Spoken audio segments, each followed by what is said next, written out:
আজ তোমাদের কাছে আমার জীবনে একজন গুরুত্বপূর্ণ মানুষের কথা শেয়ার করব। সেটা হলো আমার বাবা। আমি আমার বাবার একমাত্র মেয়ে আর বাড়ির ছোট, সেই কারণে সবসময় আদরটা আমি বেশি পেয়েছি। জানো তো, আমার বাবা কিন্তু পেশায় একজন রাজমিস্ত্রি, কিন্তু আমাদের দুই ভাই বোনকে কোনোদিনও অভাব আর কষ্ট জিনিসটা বুঝতে দেয়নি। বাবা এই রোদে গরমে অনেক কষ্ট করে টাকা ইনকাম করে নিয়ে আসতো আমাদের জন্য, যাতে আমরা একটু ভালো থাকি, ভালো খেতে পারি। জানো তো, আমাদের এই দুই ভাই বোনকে ভালো রাখার জন্য আমার মা যেরকম অনেক কষ্ট করেছে, সেরকম আমার বাবাও অনেক কষ্ট করেছে। মায়ের কথা হলো না, অন্য কোনো ভিডিওতে তোমাদের অবশ্যই শেয়ার করব। আজ বাবার কথা কিছু শেয়ার করি।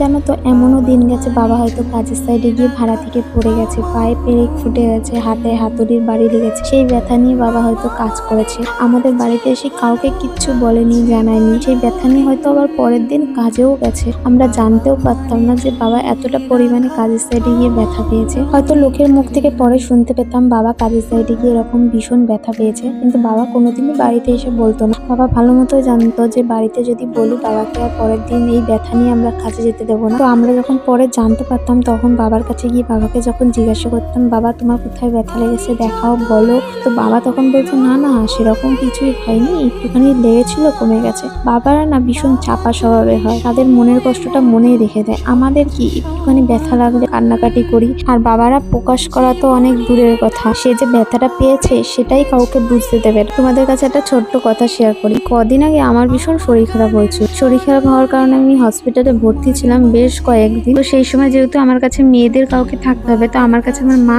একদিন করে আর আমার শাশুড়ি মা একদিন করে থাকতো। ওই একদিনের মধ্যে আমার মায়ের সাথেও একটা বড় দুর্ঘটনা ঘটে যায়, সেই কারণে আমার মা আর থাকতে পারেনি। সেই ঘটনাটা নয় আমি তোমাদের কাছে অন্য কোনো ভিডিওতে শেয়ার করব। যেহেতু আমার বাবা হসপিটালে দেখার টাইমটুকুই আমাকে দেখে এসে হসপিটালের বাইরে বসে থাক, যদি ডাক্তারের ডাক পড়ে, কোনো ওষুধপত্র লাগে। জানো তো, এই কারণে বাবা খিদে পেলে কোথাও খেতেও যেত না। বাবা শুধু ভাবতো আমি যদি খেতে চলে যাই, তখনই যদি ডাক্তার ডাকে তখন তো আমাকে পাবে না। জানো তো, আমি এটা নিজে বহুবার প্রমাণ পেয়েছি। বাবা মার যতই কষ্ট হোক, তাতে তাদের কোনো অসুবিধা নেই, কিন্তু আমার বা আমার দাদার কিছু হলে জানি না, মা বাবা ভীষণ পাগল পাগল হয়ে যায়, মাথার কোনো ঠিক থাকে না। হয়তো বাবা মারা যত্নে আগলে রাখে বলেই এখন হয়তো আমরা ভালো আছি। যাই হোক, বাবা মায়ের উদ্দেশ্যে একটা কথাই বলবো, যে তোমাদের আমি অনেক ভালোবাসি। আর এই ভিডিওটা জানি অনেক বড় হয়ে গেল। যাই হোক, তোমাদের এই ভিডিওটা কেমন লাগলো অবশ্যই কমেন্টে জানিও। দেখাবে নেক্সট কোনো ভালো ভিডিওর সঙ্গে। ততক্ষণ ভালো থেকো, সুস্থ থেকো, টাটা, বাই।